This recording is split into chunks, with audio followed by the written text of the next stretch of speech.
దీపాలను కూడా ప్రకాశింపజేసేదేది? రాత్రి దీపపు వెలుతురులో కనపడుతోంది అంటున్నావు కదా, రాత్రి ఆ దీపాన్ని కూడా ప్రకాశింపజేస్తున్నది ఏది అంటే అక్కడ దీప ప్రకాశం ఉంది, కన్ను లేదు, కనపడుతుందా?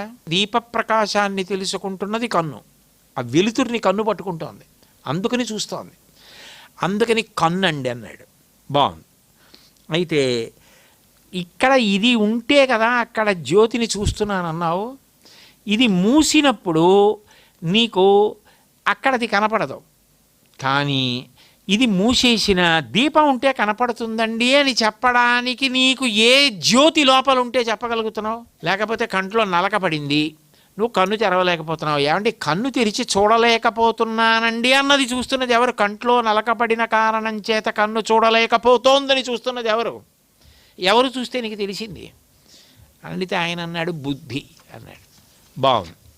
అయితే బుద్ధి ఉన్నది అని ఆ బుద్ధిని ప్రకాశింపచేస్తున్నది, తెలియపరుస్తున్నది ఎవరు? అది నిర్ణయం చేసేటట్టుగా చేస్తున్నది ఎవరు? ఆ ఆత్మ. ఇప్పుడు అర్థమైంది గురువుగారు, మీలో ఉన్నదదే, నాలో ఉన్నదదే, నిజానికి అది ఒకటే, ఉండేది అదొకటే, మిగిలినవన్నీ వెళ్ళిపోయేవే. అప్పుడు గురువుగారు మీరు నేను అని రెండు కూడా లేవు, ఉన్నదొకటే అన్నాడు. అద్వైతంలోకి వెళ్ళిందా? అన్నీ కలిపి రెండు కాదు ఎన్నైనా అప్పుడు ఒకటే. అంటే ఏకశ్లోకి ప్రకరణం అంటారు. ఒక్క శ్లోకంలో గురువు శిష్యుణ్ణి ప్రశ్న వేసి అంత గొప్పగా వెనక్కి తీసుకెడతారు. ఆయన తీసుకెళ్ళి ఆత్మ గురించి జ్ఞానం కలిగేటట్టుగా మాట్లాడి అనుగ్రహించగలరు. అంత గొప్పగా అనుగ్రహించగలిగినటువంటి మహానుభావుడు కాబట్టి శంకరాచార్యుల వారికి లోకంలో ఎప్పుడూ కూడా శిష్యులకు ఉపదేశము చేసేటటువంటి ఆచార్యుడు. గురువుగారు మాట్లాడలేదనుకోండి, గురువుగారు చెప్పలేదనుకోండి, శిష్యుడికి ఎలా తెలుస్తుంది అసలు మార్గం ఇది?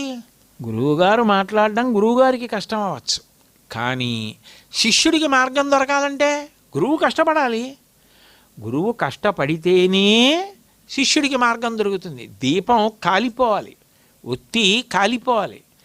ఒత్తి కాలుతోంది అంటే అంతసేపు దీపం ఆ నూనెని లాక్కుంటూ ఒకవైపు మండిపోతుంటే, కాలిపోతుంటే మనకి వెలుగు కనపడుతూ ఉంటుంది.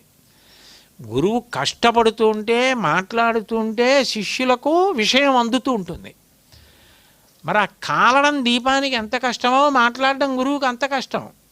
కానీ కష్టం అనుకుని గురువుగారు ఊరుకుంటే, నాకు తెలియవా ఇవి, నాలో నేను రమించలేనా, నేను సంతోషంగా ఉండలేనా, నేను చదువుకోలేనా, నేను సంతోషపడలేనా అంటే మరి నీ వెంట తిరిగిన వాళ్ళు ఏమైపోతారు? వాళ్ళకి ఎలా అందుతుంది? అందుకోసమని తాను శ్రమపడి అందిస్తాడు గురువు. అప్పుడు అది ఒకరోజు, 2 రోజులు, ఒక పూట కాదు, జీవితం అంతా అదే ఆనందం కింద చేయడం. అంటే అప్పుడు ఆయన ఎంతటి త్యాగమూర్తి, ఆయన ఎంత ప్రబోధం చేశారు. అది కూడా ఆయన దగ్గరికి వచ్చి వినడం కాదు, ఆయన వెళ్ళి చెప్తూ ఉండడం.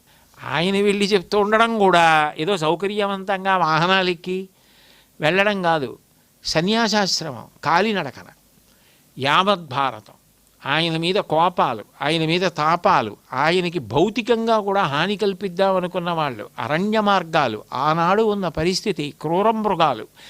అటువంటప్పుడు పాదచారి అయి యావద్భారతం పర్యటించి సముద్రమంత వాంగ్మయాన్ని రచన చేస్తూ, ఇన్ని సత్కార్యాలు చేస్తూ, ఇంత ప్రబోధం చేసి ఇన్నిటినీ లోకానికి అందించారంటే శంకరాచార్యుల వారు పుట్టిన గడ్డ మీద మేము పుట్టామని మనం పులకించిపోవాలి. నిజంగా నా దృష్టిలో శంకర జయంతి కన్నా పెద్ద పండగ లేదు. ఏదైనా చెయ్యవలసిన పండగ ఉంటే గొప్ప పండగ శంకర జయంతే. గురువుగారికి చేసింది అందరి దేవతలకి చేసింది. గురువుకి చెయ్యకుండా చేసిన వాటికి సంతోషించడు దేవుడు. భగవంతుడు సంతోషించేది శంకర జయంతి చేస్తేనే.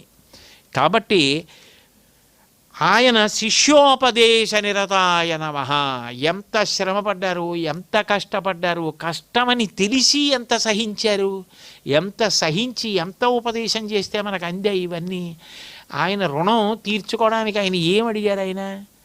ఆయన ఏమీ నాకు చేయమని అడగలేదు.